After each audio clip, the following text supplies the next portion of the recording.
Olha que a vida tão linda se perde em tristezas assim. Desce teu rancho cantando essa tua esperança sem fim. Deixa que a tua certeza se faça do povo a canção, pra que teu povo cantando teu canto ele não seja em vão. O período que eu comecei a vivenciar esse lado assim de cultura, que foi o princípio dos anos 60, 64, 65, e aí comecei a frequentar, eu trabalhava no trânsito, que é ali na João Pinheiro, eu descia e passava no Maleta, na cantina do Lucas. Embora eu fosse de menor ainda, eu tomava cerveja e tal.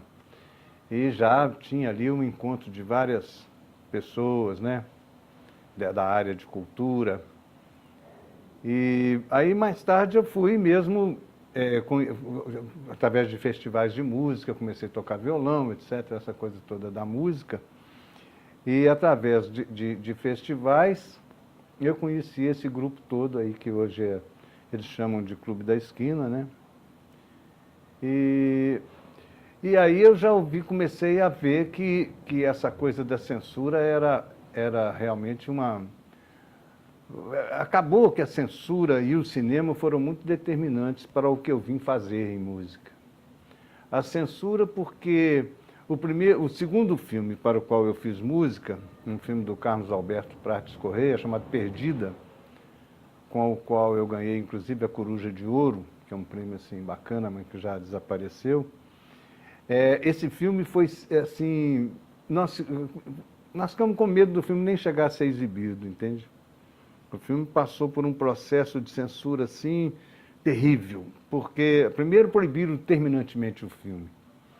Depois, com a ajuda de pessoas conhecidas, influentes, lá em Brasília, não sei o quê, tinha um ministro chamado Newton Veloso, se não me engano, ele pediu aos censores para verem de novo, rever. Então os caras fizeram um tipo de sacanagem assim, horrível, que foi cortar pequenos trechos, assim. Liberavam o filme, mas cortando pequenos trechos que destruíam as sequências, entende? Então o Carlos conseguiu remontar o filme, fazer um arranjo de forma que... E aí pegou o material que ele tinha filmado e não tinha usado e tal, e colocou no filme para poder completar o filme. Enfim, acabou o filme passando e ganhou vários prêmios, ele inclusive ganhou prêmios, e eu também ganhei com a trilha sonora. Mas aí veio, acho que foi o Cirlan, que estava muito amigo da Elise, do César Camargo. E aí a música que eu tinha feito, que era letreiro desse filme, eu acho que já tinha sido gravada para o filme. O Cirlan tocou para a Elis Regina ouvir, e ela falou, ó, libera essa música na censura, que eu não quero ouvir mais música, gostar de música, que depois a censura não deixa gravar. Aí a música chama Montanhês Danças, é minha e do Murilo Antunes. Aí nós mandamos a música para a censura, e aí proibiram a música, assim, mas inclusive foi um caso até curioso, porque o censor escreveu por que ele estava censurando a letra. Eu perdi isso porque me pediram para publicar num jornal que o DCE fazia na época, que chamava Gol a Gol, Pegar com Pé, Dibra. E acabou que sumiu por lá e eu não tenho esse material mais. Mas hoje eu tinha vontade de ter, porque ele fala que o texto permitia a mensagem insurrecional da lembrança de um passado presente. Quer dizer, você não podia falar no passado do Brasil. Isso, de certa forma, motivou a mim e ao Murilo Antunes a começar a fazer música utilizando assim, o folclore mineiro, entendeu? Como é que eles iam censurar? Então nós fizemos uma música chamada O Trem Tá Feio, que fala Meu Facão Guarani, não sei o quê, que é um folclore, mas aí o Murilo faz a letra dele junto com isso. Então começamos a fazer, daí veio o Carlos Bento, daí veio uma opção de coisas que... E os filmes que eu comecei a fazer música eram quase todos filmados no sertão mineiro, e aí quer dizer, a própria paisagem, a própria história pedia um tipo de música mais focada nessa região e tal, né? Isso me ajudou muito também a criar o trabalho que eu acabei fazendo, entendeu? Mas era uma coisa terrível isso, porque você fazia um filme, um troço caro, diz que você desprendia trabalho para burro e tal, e depois tinha que submeter isso à censura, né? De cinema, muita gente aqui. Belo Horizonte tinha o SEC, que era um centro de estudo cinematográfico, e algumas das pessoas que eram do SEC começaram a se empenhar em tentar fazer cinema. É o caso do Carlos Alberto Prates, do Schubert Magalhães, com quem eu trabalhei, o Paulo Augusto Gomes, o Paulo Leite Soares, o Vitor Hugo de Almeida, o Flávio Werneck. Várias pessoas vieram chegaram a fazer, o Marcinho Borges chegou a fazer um curta. Enfim, de teatro tinha poxa, só o D'Angelo e o Jonas Bloch, montaram inúmeras peças, todas censuradíssimas, enlouqueciam a censura. Enfim, muita gente. Belo Horizonte sempre foi muito efervescente culturalmente, né? Quer dizer, eu vi algumas coisas que me marcaram muito, como foi o caso quando veio para cá o Arena Contra Zumbi, né? Que eu vi várias vezes, e a música do Edu Lobo sensacional, os atores sensacionais. Enfim, outras coisas também, aí eu ia para o Rio, antes de vir para cá eu ia para o Rio ver, entendeu? Eu gostava mesmo, assim, da coisa, por exemplo, do samba, eu gostava muito de samba, então eu assisti esses espetáculos, assim, Rosa de Ouro, eu dava um jeito, saía daqui, ia lá no Rio, assistia, saía do teatro, tomava o ônibus, chegava aqui de manhã e ia trabalhar. Fiz isso muitas vezes.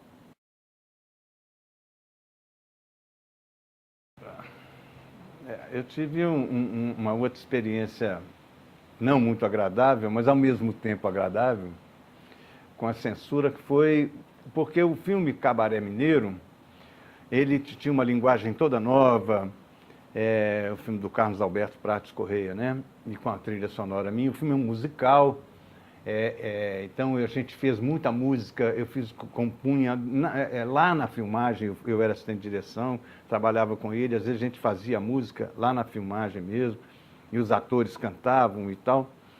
E aí, bom, depois que o filme, nós ganhamos o Festival de Gramado, de Brasília, e aí resolvemos, o Carlos Alberto negociou com a EMAI e Odeon a trilha sonora, eles queriam lançar o disco. Não, aí é o seguinte, a Embra Filme fez um LP da trilha sonora, pelo fato de ser um musical e tal, fez um LP. O filme foi para Cannes, passou lá nessa sessão paralela lá de Cannes, e foi uma briga por causa do disco do filme, porque tinha uma música chamada Suíte do Quelemeu, que é uma adaptação que a gente fez de músicas folclóricas, montando um texto que foi considerado pela censura depois altamente pornográfico.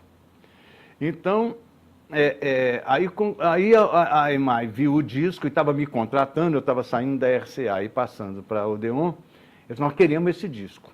Aí o Carlos Alberto foi lá, negociou, ele era o dono do Master, né?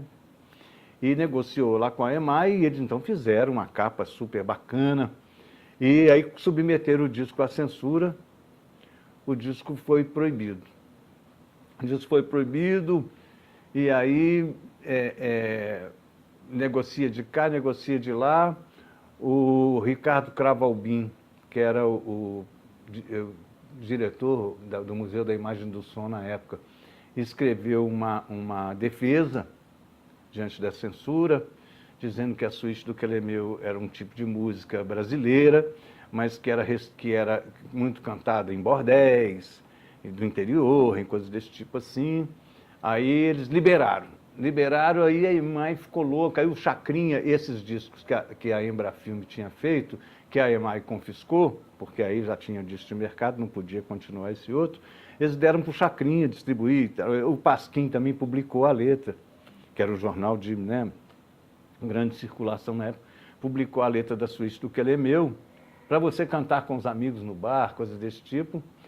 E aí acaba que proibiram de novo. Aí eu ganhei um dinheiro grande, porque eu pedi um adiantamento. Até foi um amigo nosso que sugeriu, pede um adiantamento para essa gravadora, esse disco vai vender muito. Aí eu estava construindo essa casa aqui, pedi um adiantamento, eles me deram um dinheiro bom. Aí proibiram o disco. Proibiram o disco de novo, né, porque tinha uma música chamada Bunda Virada, onde eu falava que o Figueiredo estava com a bunda virada. Mas não era o Figueiredo, presidente da República, era um outro Figueiredo, que trabalhava no estúdio, trocava microfone, sei lá, uma coisa qualquer assim. Aí, inclusive, minha mãe estava... Aí eu fiz a defesa. Falei, olha, a letra da Bunda Virada diz o seguinte, a dona Hebe está com a bunda virada, minha mãe do compositor, tá lá. Joaquim Pedro de Andrade, cineasta, está com a bunda virada. Sei que lá, Eduardo Scorel está com a bunda virada. Todos os amigos nossos do cinema, da música, o Fernando Brant estava com a bunda virada, enfim. Aí eles, não sei o que aconteceu, alguém do lá, liberaram de novo. Liberaram de novo, aí tal. Vamos fazer o disco vender. Aí aconteceu uma terceira censura, que foram um movimento de mulheres lá de São Paulo contra o cinema pornográfico. Como é que chamava? Não é cinema pornográfico, não, enfim, está até passando agora na televisão, está tendo uma sequência desses filmes, o pornô, né? Não sei o que lá, pornô. Aí, porque eles estampavam cartazes nas bancas de jornal, na rua, das atrizes seminuas, não sei o que lá, e os filmes não tinham nada, na verdade. Você vê os filmes agora, os filmes não tinham nada, mas insinuava-se muita coisa. E aí as mulheres ficaram apavoradas, e no meio dessa lista foi o Cabaré Mineiro, e aí a direção da gravadora recebeu esse coisa, aí a própria gravadora censurou o disco, não foi nem a censura, a própria gravadora censurou o disco, que aí foi proibido de vender. Anos depois fizeram uma tiragem já em CD, mas sem remasterizar, sem nada, e vendeu também tudo e acabou. Mas o disco acabou saindo lacrado, ele saiu lacrado, isso foi exigência também da censura. Lacrado com uma tarja escrito proibido para menores de 18 anos, músicas pornográficas. Isso foi bom, assim, minha mãe ficou muito feliz de ver que o filho dela produzia um trabalho desse nível, meu sogro. Foi bom. Certezas e esperanças pra trocar, por dores e tristezas que bem sei, um dia ainda vão